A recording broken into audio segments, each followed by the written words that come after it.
have Sandip Sarkar here with us, who is now one of the finest coaches in India. He's had a huge LinkedIn following, and he stands out for me. Let me tell you how I got to learn about him.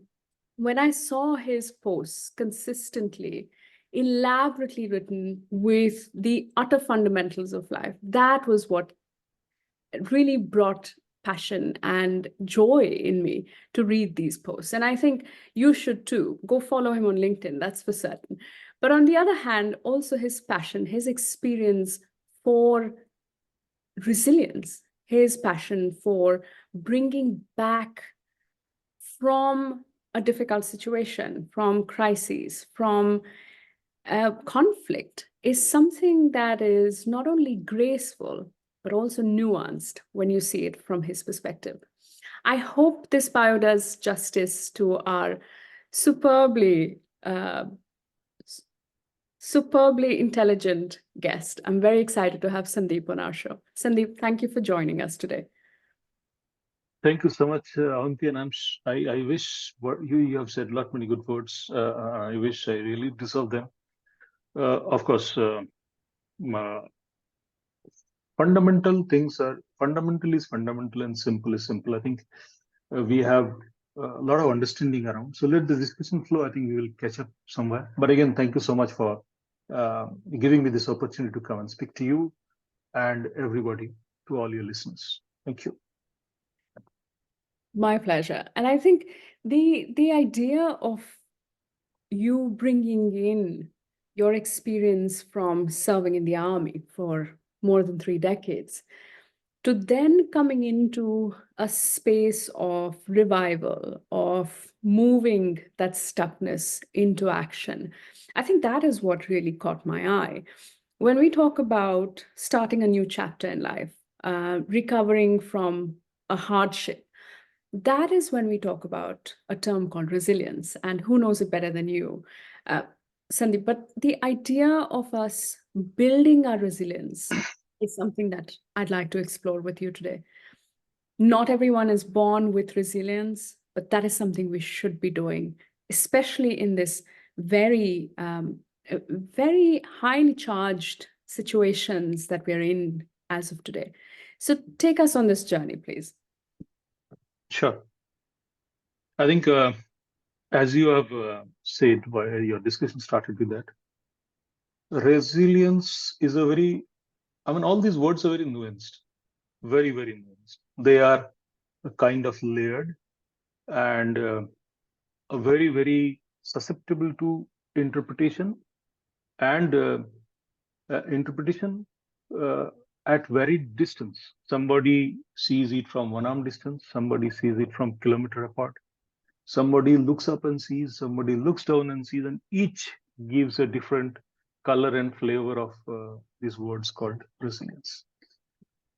Of course, I was in the Air Force for 23 years and then moved to corporate, was there for around 11 years. And then in this journey for 2 years that I am a coach now. And this is a journey where I am interacting with people across globe at a different varied size and structure and mindset and belief and behavior and values and principles. They are all very, very, very, very different flavor, I must say.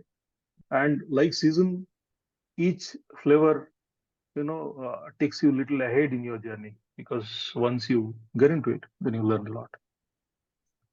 So this resilience, when we try and see, I think what all are very closely tied with this resilience in the journey is about vulnerability, about your values and principle, your strategy that you look at, and finally something that actually makes or breaks the resilience in a big way is something called why and connected to your goal.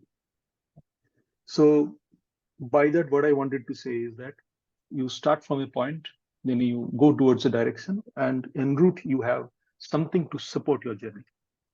So resilience in leadership and in personal growth is about your ability to recover quickly from one state to another. I don't want to talk about difficulty, challenges. Yes, they may be even good to bad, bad to good, whatever you say, and adapt to change. So it is kind of a mental and emotional toughness, and any toughening comes from active seasoning. That means you put something to fire, possibly to toughen it. And here, fire could be challenges, could be difficulty, could be whatever. So, what you do here is there are some certain fundamentals in this game. I'll take you to mobile battery because that's the best thing to talk about. You know, people in the world without mobile, I think everybody knows how to save battery.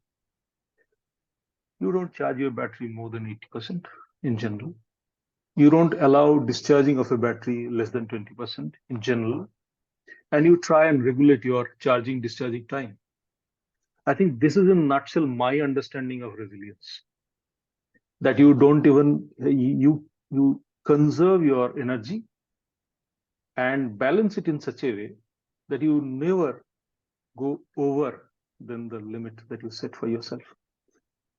This is the first and the fundamental art of resilience across.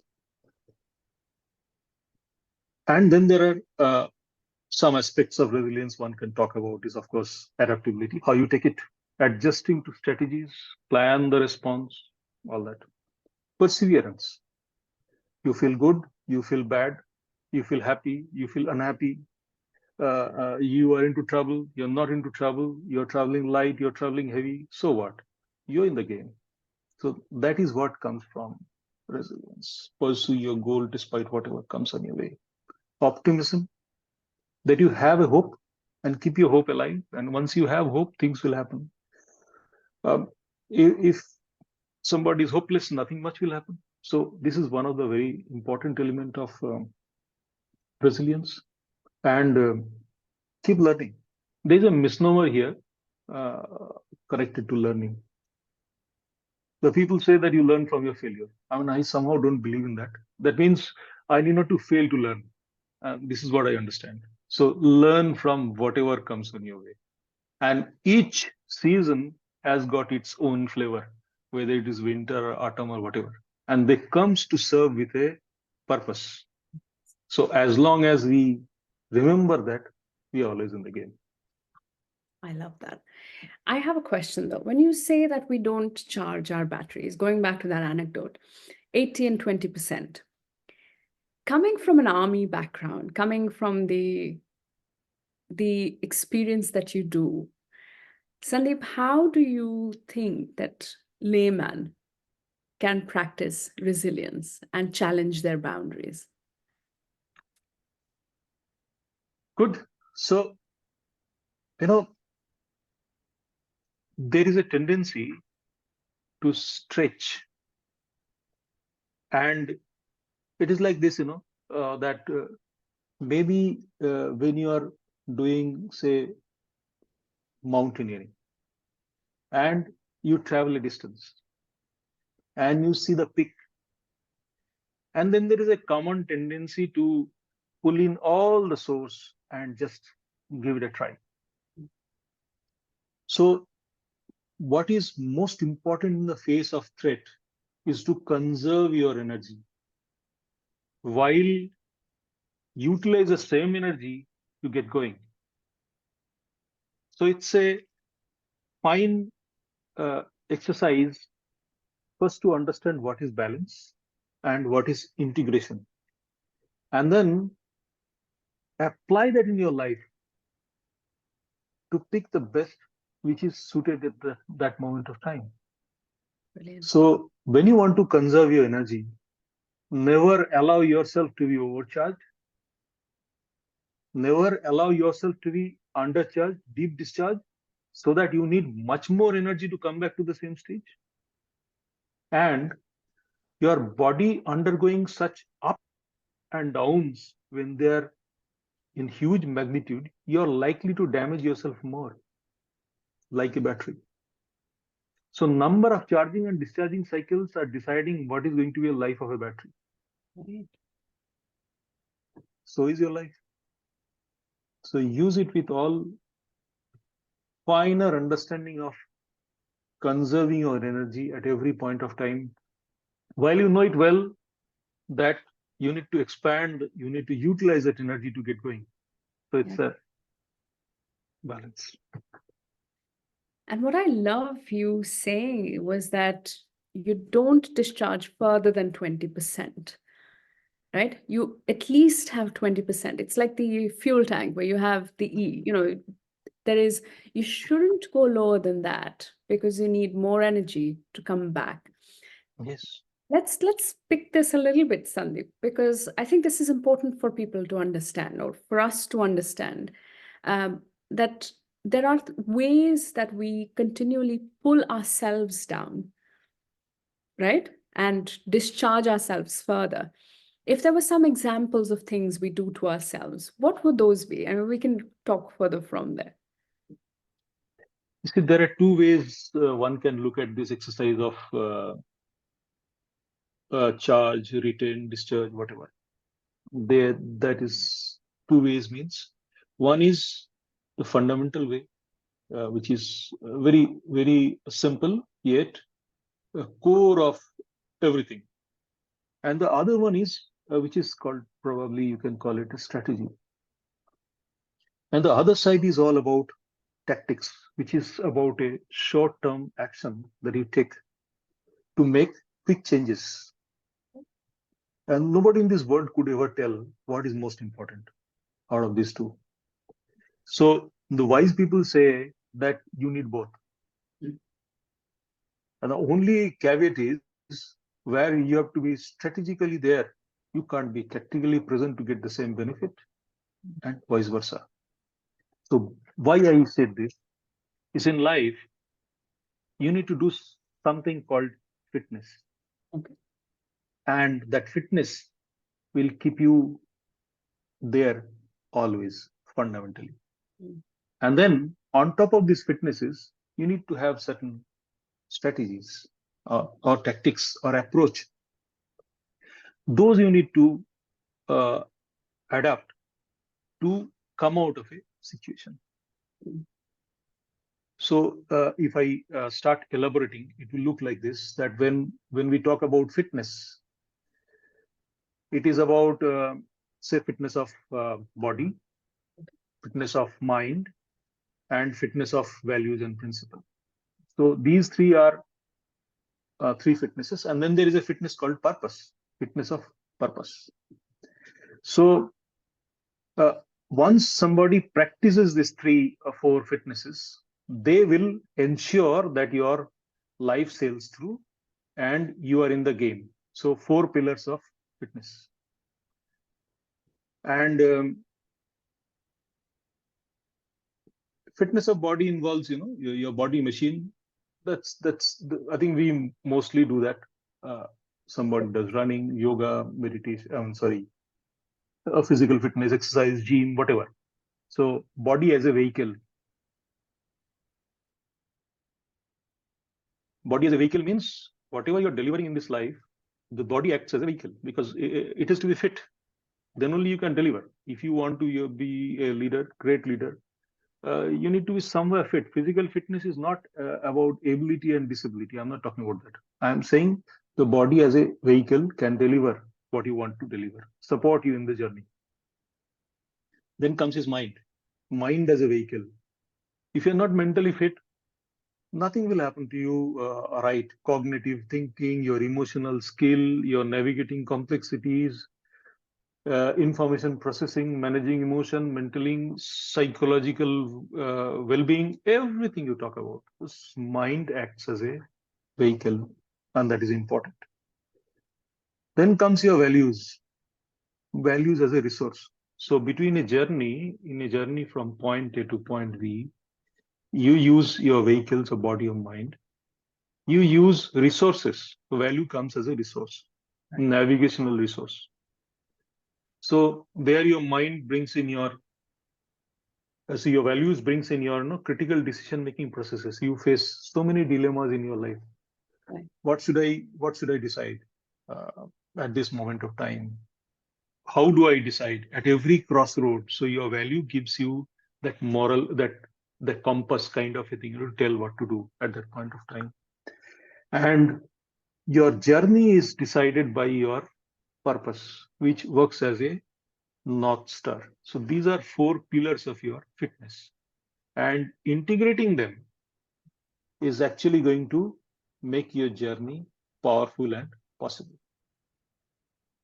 That's And then there are some strategies or tactics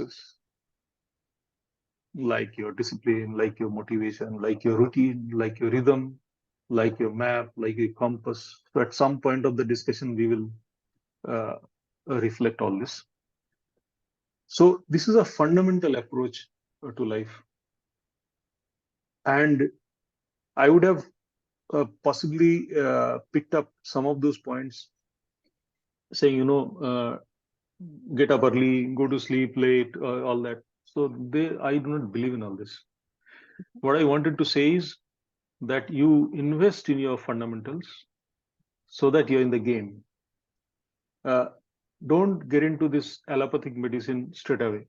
Symptomatic medicine, I mean to say. That you see something, your temperature is high and you take medicine for fever. No, temperature can be high because of so many things not visible. So do a proper RCA then. right. And to not jump to conclusions. I think there's a lot of fear-based advertising. There's a lot of fear that is easily generated through our videos, our TikToks, and so it's easy to pick those up because we are brained, our brains are wired to pick up on the fear and negativity. So how Yes. then, and that will affect our emotional fitness, the second pillar that you were saying, negatively talking about ourselves, being unkind to ourselves. These are things that drag us down further, right? So what are ways that you suggest, or that for people you've worked with, what are ways that you support them and reach out to change the way they think and look about themselves? So the question that if anybody asks to any person in the world, saying, "What do you do for yourself?" The first answer comes is, look, I am a vice president so and so, so I do A, B, C, D. All are from me because then I earn salary. Then I have a father, I'm husband, I'm so and so, everything, and the day is gone. So then the next question comes is, what is there available with you to do all this? Oh, I have a body, I have a mind, I have some values, and then I might have some purpose. So first class, very good. Now you're very close. Tell me, what do you do for all this for? Oh, now there is no answer. Huh? So that, Mostly no answer. So when you know you have four pillars to support you, what do you do to these four pillars every day? right. You do nothing. No, no, I go for a morning walk, first class. So you take care of your body. Very nice. What else? Only morning walk is not going to help you. Morning walk is one of this. Then you talk about your charge, discharge. That means you get up at one point of time, you sleep at one point of time, you take adequate rest, you eat food which is important to you, you drink water which is of certain quantity that keeps your body floating, and your food got to be that which is having a food value and not of any other value, money value, some other value. No. So all this add together is your fitness to the body. Similarly, your fitness to mind. What do you do for that?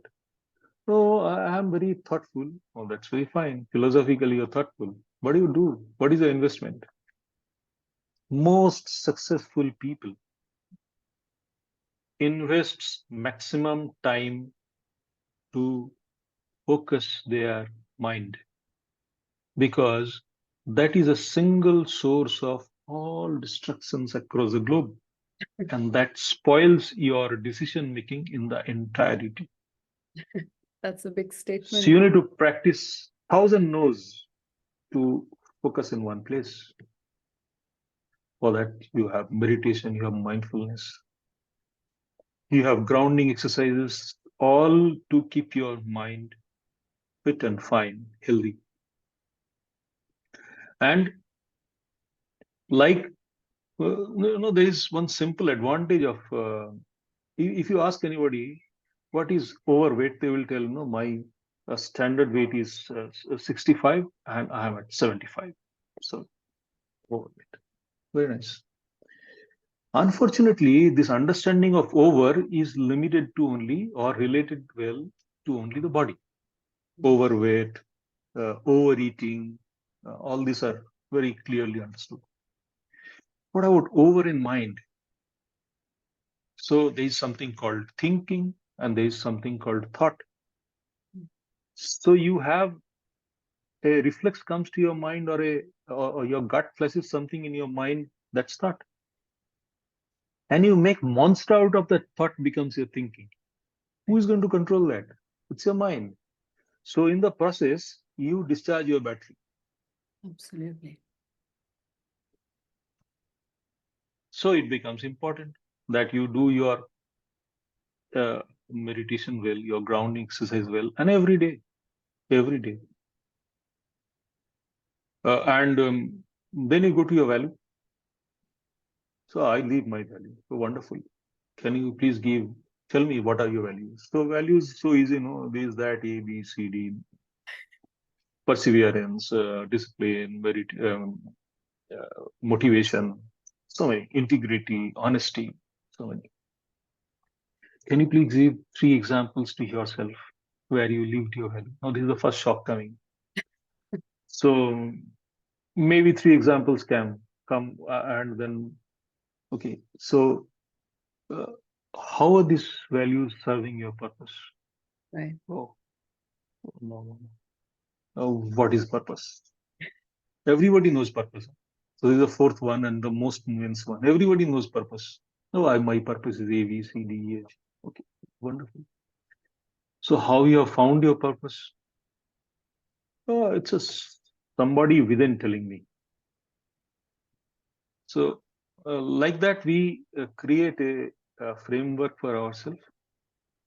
There is no harm in creating, but I think it's very important to have a uh, ground check done for all this, so that we know what we are deciding is good for our journey and useful. Absolutely. And I think what you said was so impactful. I think as we grow, when we're younger, we have a combination of both positive and negative life experiences, right? And I think resilience stems from what your perception is about your childhood, about the struggles that you've gone through, right? And somehow, at least until you come to the Middle Ages, I can speak for myself. you, it's easy to fall into the trap of saying, I have done so much already, right? I have done all that when I was younger, and I don't need to continue doing it. And I think that sort of adds a sort of gunk into our thinking, into our thought processes, that you feel this exhaustion, this energy was all for the past. It is not for now. But that is also a discharge to believe that we're now old and everything is done, our kids have grown up, da da. That's the mindset again, where you're priming yourself to remain exhausted or remain stuck. What are your thoughts about this? So I think wonderful saying.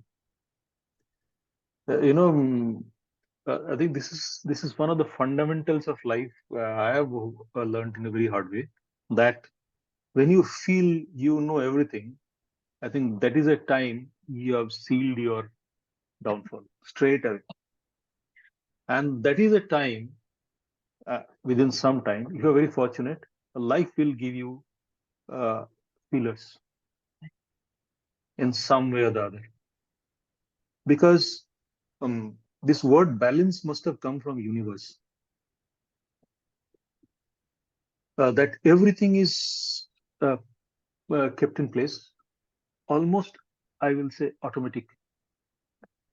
That self-healing is a word that must have come from nature, because there's no doctor there who takes money and then treats uh, s- uh, some natural resource.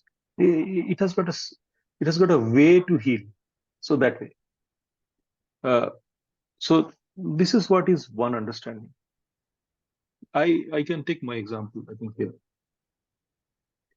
23 years of armed forces. When I came out of Air Force, I in my mind, I must honestly tell you now, I had a feeling, oh well, so much of toughness. You can put me anywhere. I'll just sail through. So easy.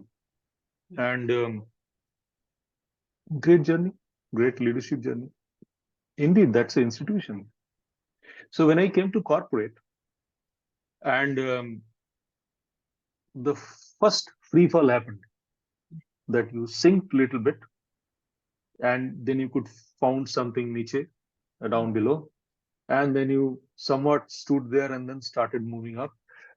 Entirely different ball game. Entirely different ball game. And what allowed me to stay there, and I did reasonably well for this next 11 years, is to keep it simple, work on basics, and stop living life with map, start believing in compass. Because what I realized is such requirement of predictability of minute to minute is putting a heavy load on everything back, which is unwarranted. So, so the fundamentals or the strength of the service and the strategy of corporate Right. could be blended to bring in a flavor that had fundamentals of discipline and motivation of armed forces, Right. and finer issues like influencing without authority, Right. or active listening to a very high level, or effective communication, kind of a thing where everything is not in chain of command, Mm. became easier. And here I would like to say uh, two things about discipline and motivation. These two are one of two of very favorite subject that I keep talking about. And there are a lot of I will not say misunderstanding. That's not really right in my part in saying, but there are different meaning altogether. That people take. So this motivation is a very interesting word. Uh, Everybody loves to say that I'm motivated, while they may not be at different stage. And it's all about your motive to do something. That is what is motivation. And this motive towards your performance is one part of it, where I want to become a bodybuilder, or I want to become a film star, I want to become a successful leader. All aspirations, those play as motivation, will to go there. Right. But what holds you back, and most are not aware of it, or they don't want to be aware consciously, or they don't want to work towards it, is the second part, and which is missing. And that's a game changer. It is your skill to see that the will is having a life. Right. So Mm. if you don't have that skill to see your motivation is alive, that will is alive, Right. I see what you will have a perishable motivation. Anyway, is perishable, highly perishable. It has got a shelf life, and very short one. So it will come, it will go, it will come, it will go, and then you're living life. So today is Monday, tomorrow is Tuesday, day after tomorrow is Wednesday, and then one day is Sunday. Some days are holidays. Some days you're physically fit, some day you're mentally devastated, some days good in office, one day is bad at home. You have all varieties. And everywhere the victim is your four pillars. Your physical fitness, don't go for a run. I'm not well. Oh, mentally disturbed. Let's not run. Okay. First thing. Second is meditation. Oh, I'm so much disturbed. How can I? So gone. Third is values and principles. You don't do journaling. You don't find out your checkpoints. Well, who is going to write? And even if you journal, you write all. negative thing, gone. Purpose, of course, takes a backseat. Yeah. So this is where the fallacy lies. Today is Monday, tomorrow is Tuesday, you're mentally fit, you're physically ill, you're unhappy, you're too much happy. The way you brush your teeth, the same way you take care of your fundamentals or pillars. If that is done, I think you're 90% in the game. The And rest 10%. that's your Uh, 20% battery there, right? yes, Which keeps you yes, going on a yes, daily basis. yes. That is so beautifully put. And I think it's especially as women, I mean, I hear a lot of women talking about, when they have to work and they have childcare duties or family commitments. I think we all do have commitments at home. But I think that is when women could get very easily distracted by what's happening around them. And then it's easy to sort of not keep a view on the North Star, your purpose, your values. That could be difficult to keep in mind. Very Yes, I interesting. agree with you. Yeah, I think you said women. I think even in the present framework of the society, um, somehow there's a belief that, and it's actually true that they do more. I mean, somebody says, I'm housewife. Oh, my goodness. Housewife? In some way, the housewife is like a CEO. Yeah, I mean, you do everything. I agree. Everything is. Some of the CEOs may not be good housewife. I'm very sure. There's no doubt in my mind. With all respect to everybody. Yes, So, so when a housewife becomes a CEO, it is three times a CEO. My goodness, three times a CEO. Yes, that she manages house, that she manages office, that she manages other areas. Too much of skill. So it's more important, even more important for women to invest time for themselves to see that their battery is in good shape. And if that is not so, they bear the brunt. and so coming back to the resilience piece, I think what you said was so critical, that you do these daily activities for self-care, which maintain the four pillars every day. That is step one of resiliency, right? Uh, because that is how we build a fundamental foundation for the body, for our minds to then expand or to manage the external situations. What then, in your experience, uh, is creating that level of vision? Because I think you need to have a strategy, a looking across what phase you are in life. For example, how do you take that check? How do you get that big picture view, and how often do you have to do it to keep aligned to your North Star? You know, good point, I must say. Uh, if you have to travel from place A to place B, and in the process of traveling, uh, what you must importantly know is where you are going to start and where you are going to go. So, if you do not know where you are going to start, you will not be able to plan your journey well. Mm. And if you do not know what is the direction and how you go, you will still not be able to plan your journey well. So there are five things that is stitched. Unfortunately, the fifth element is very close to our heart. Okay. And the fifth element is goal. And this is a single biggest problem of most of the life. That we pick up goal like we buy potato or shoe or suit or jewelry or something. Yeah. I mean, you cannot pick and choose your goal of life just because this is happening in the market. Right. or this is somebody else's requirement.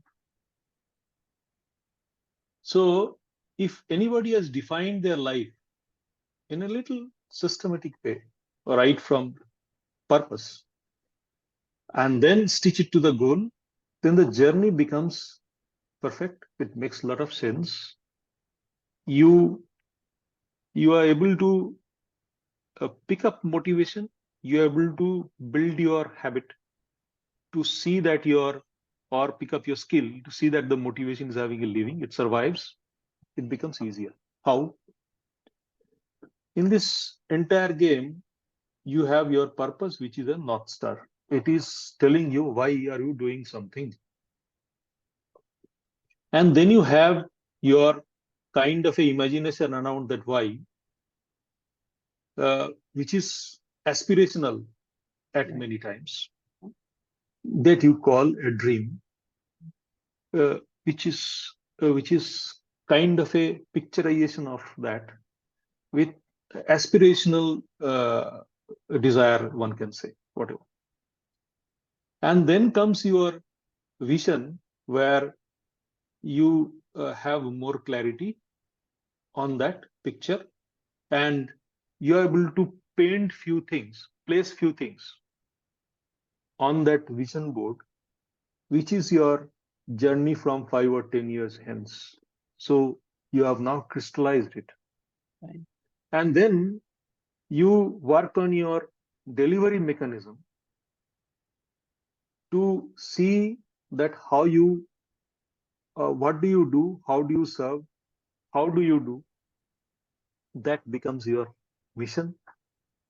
And then from this, all this, you create your smart or smarter or smartest goal so that it is connected to your purpose, so that you know that it makes sense.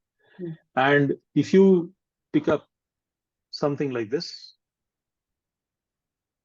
then you miss the bus. Mm. And it's difficult. And I think New Year resolutions are a great example of picking those up. I mean, there is oftentimes, either alcohol that is involved when we're making the decision, I will lose X amount of weight by the by the first 3 months of the new year, but then they are the soonest to be dropped as well. Uh, and I think it resonates immediately that when there is a reason, there is a purpose, or that it speaks to your values, I think the goal travels farther, um, ages more with you. Yes, New Year resolution can be part of your goal indeed. They can be, but then once you do not have this chain, the people may say, you're sounding a total bookish. Well, um, if you want to be, if you want to stay closer to fundamentals, it is more about process. It is more about basics, and you cannot do quick fix. A kind of a resonating idea is hard work and smart work. Okay. These are words used by people every now and then, and everybody says, a smart work is a. I mean, you must go for smart work. Indeed, you must go for smart work. It is like iceberg. What is below the water is a hard work. Mm. Nobody sees that. What people see is a smart work on top of the iceberg. Unfortunately, without this base, the top will sink, and part of the top will become hard work. I mean, it doesn't happen that way. It doesn't happen that way. So, similarly, your life builds on fundamentals, and then you can have some approach. So here, one more thing become important, and that we must note, and I think forms basic is about routine and rhythm. Let me spill the bean here a little bit, because I will not do too much, because people hate routine. Ah, routine is non-intellectual. Yeah, creativity, um, not aspirational. in my understanding. Right. I must have read many autobiographies of greatest leader, and I would love to have this knowledge from or the understanding from anybody in this world who can show me one great leader who has only had the flavor of rhythm, which is energy. You feel like doing, I mean, your energy drives dictates what is going to happen. They are so strong in their routine. And over a period of time, they have mastered the art of taking some of those profound routines to rhythm. It is like, when you talk about routine and rhythm, I think it is a good example. Let us talk about driving vehicle. Commonly connected example. Mhm. That when I saw a vehicle first time in my life, I saw one somebody took a key, something like this, went inside, did something, and the damn thing rolled out. Unconscious incompetence. So I didn't know. I'm not aware. Then one day I could manage. Then somebody took me inside, shown me this is key. You start, turn out, it ignites, the engine starts. This is gear, this is brake, this is steering, this is so and so, this is so and so. I'm totally educated that day. So I became conscious. I'm still incompetent because I don't know how to drive. And then comes on the next stage where you started driving. You're Yeah. like this, you're sitting this way. You can't look left or right because you're scared. What is going to happen? God knows. And you drive your vehicle, you change gear, you look at the gear. Now, nowadays, of course, the gear has evolved, but then those days, you look at gear, you look at brake, you find out everything wherever they are, and then put your hand or leg or whatever. So you are competent, somewhat competent. You're conscious also. And the next stage comes when people drive, they don't even remember when they have done what. They talk to the whole world while driving, which is incorrect, but still they do. Or they talk to them near and dear, sitting in the next room. They enjoy the scenery while driving on the hillside or whenever. That is unconscious competence. This journey from conscious competence to unconscious competence is all about practicing routine Yes. and then transforming some of the routines to rhythm, which somebody explained as flow. Right. So flow cannot come from moon like a droplet of water. Oh, it cannot come from sky. It will come from regimented practice. Do it every day, like brushing teeth, Love that. every day. So they have a profound place in life. So you cannot have spikes. They're important, but stay closer to ground. Do something which is done almost every day, not almost every day. That will only take you forward. What I love here, I mean, and what I've inferred from what I hear from you is the fact that you want to have just a very, not loose, but a very uh, flexible direction of where you come from and where you're headed. But actually, how you get there only becomes clearer as you go progress day by day. And that is what gives you resilience, I guess, is where you're flexible. You're not very rigid in how exactly that goal should look or how that post should look, or but you leave amount for creativity. You leave room for new ideas to take shape, or new plans to arise. And that is how you remain open, in the flow, at the same time creating a routine for you. You show up for the same thing every day, no matter what. So it's a combination. This is why people say, that in this world, don't be a tourist, be a traveler. Hmm? Right? A tourist escapes responsibility, escapes the experience. They only do tick mark exercise, visit 5 places, and come back. A, B, C, D, period. Tourist. The Okay. traveler experiences life. Oh, I love that. Traveler experiences life. So be a traveler. Experience life. You interact with people. You learn what is great there, what is new there. Right. Visit places, of course. Visit important places, but visit little more than that. See life. So you bring in predictability in your life Right. is good. We all look for that, but up to certain level, because this is where, I mean, there is a fundamental question, that would help you to sail through in any situation in Okay. this world. Mm.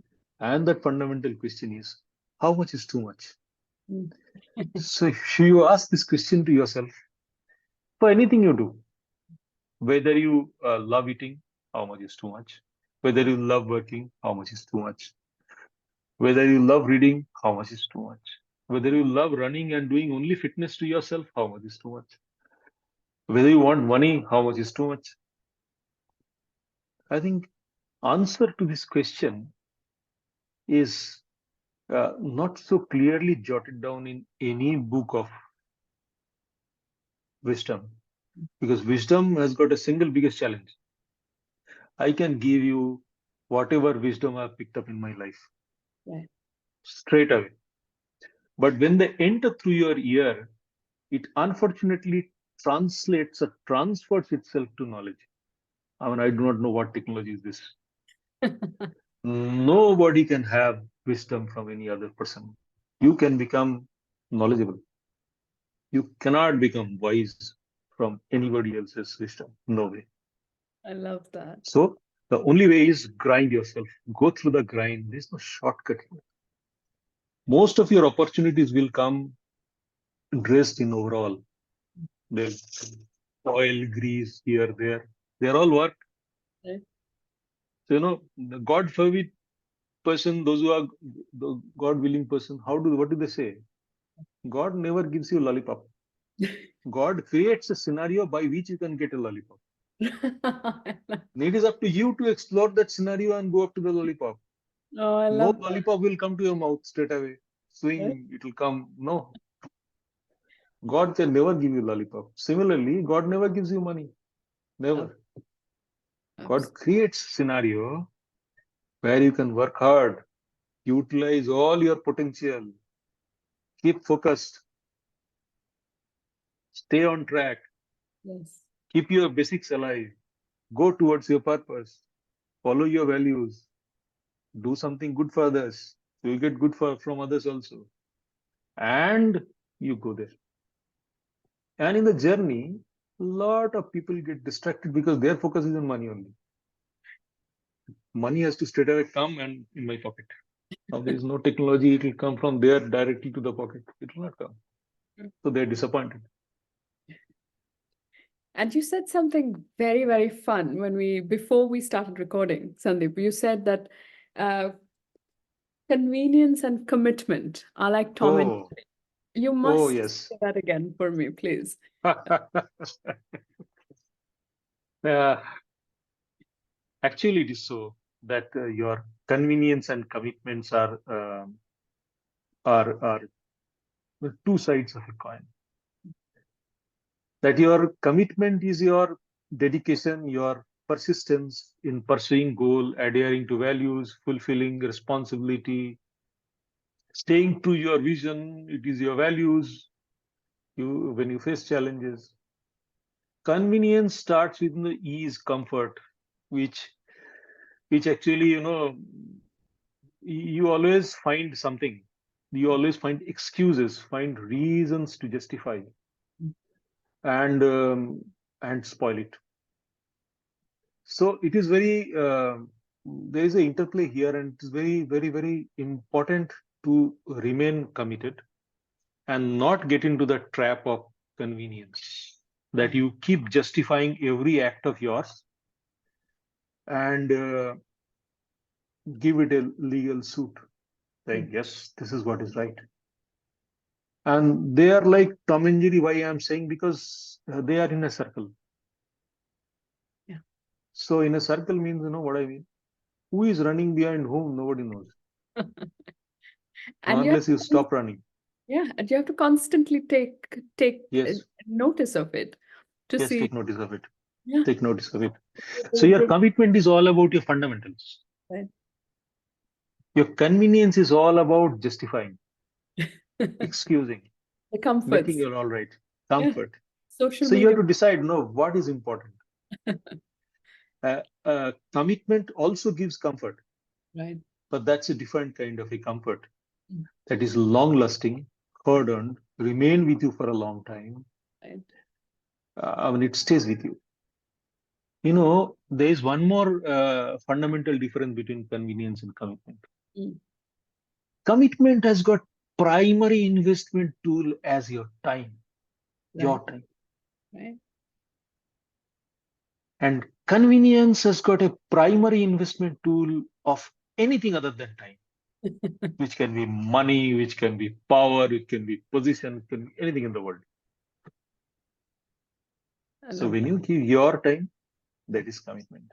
That is a When commitment. you give anything else than your time, that is convenience.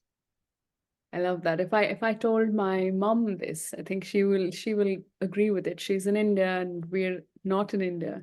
And she says, I don't need anything from you. I just need you to come stay with me and be with me. So that is what our Th- relationships need. So Commitment that and is that time. is commitment to relationship.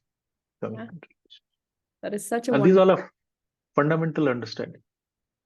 So, Sandeep, These tell are us.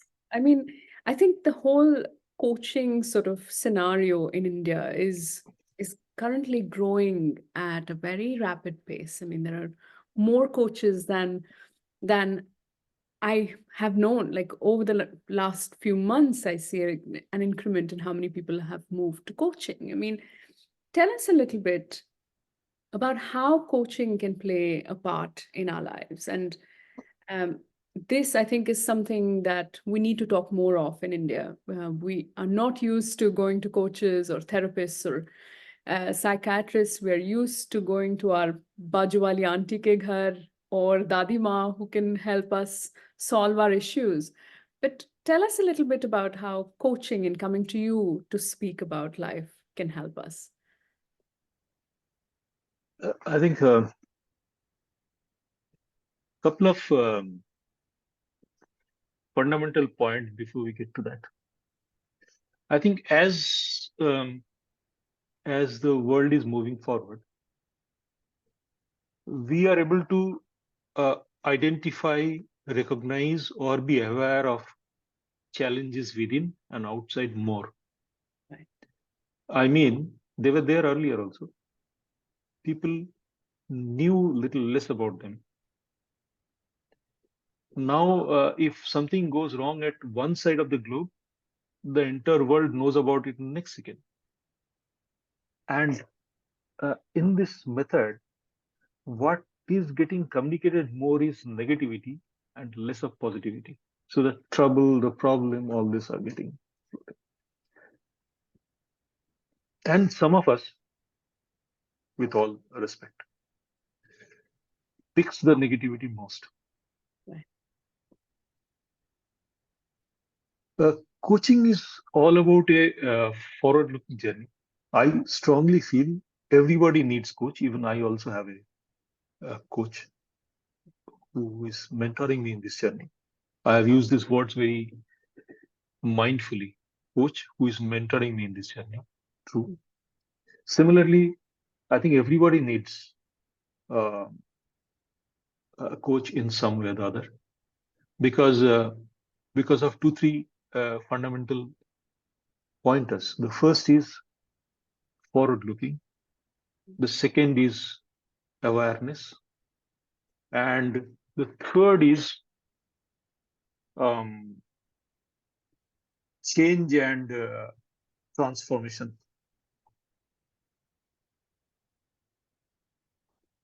So, why I'm using these words? Because when you say forward looking, there are interventions, those get into RCA or to past life more,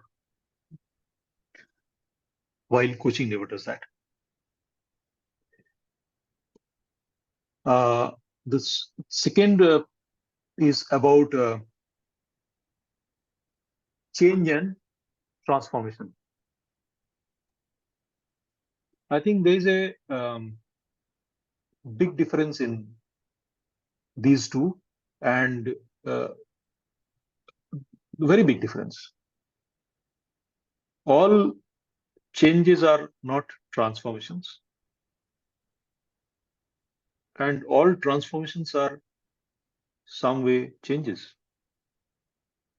So, yes, so the transformation actually means something happening within. That means you have something called being, you have something called knowing, and you have something called doing. So the being is a kind of a iceberg if you see what is submerged. There your values, beliefs, your character, your behavior, all submerged. Doing is what people see, and knowing is for yourself. And this is where the game of self-realization plays a big role. That your being is there. You may know it, you may not know it. Coaching helps you to take your knowing closer to your being, Wonderful. so that you know your strength, Mm. you be aware of it, Right. and your doing reflects that. It's beautifully said. That's beautifully said. Also being aware, when you say being aware, I think that coaching is a very potent tool when it comes to understanding what resources you have at hand. Usually when we're talking about a difficulty, it's the lack of something. You probably don't have money or you don't have good relationships, but it's very rarely the case that you don't have anything with you. But coaching makes you aware of what current resources you have, where you can replenish and move on ahead and build your life ahead. That's how I see it. Does Well, that come true for you? oh, you said it right. Fundamentally, as part of natural process, any challenge or problem, the solution comes along. Fundamentally, somebody may see it, may not be able to see it. That's a different point altogether. But if it's a challenge, then the solution comes along. I think this is where coaching plays a role in terms of uh, taking that awareness to see that your knowing and being merges, Right.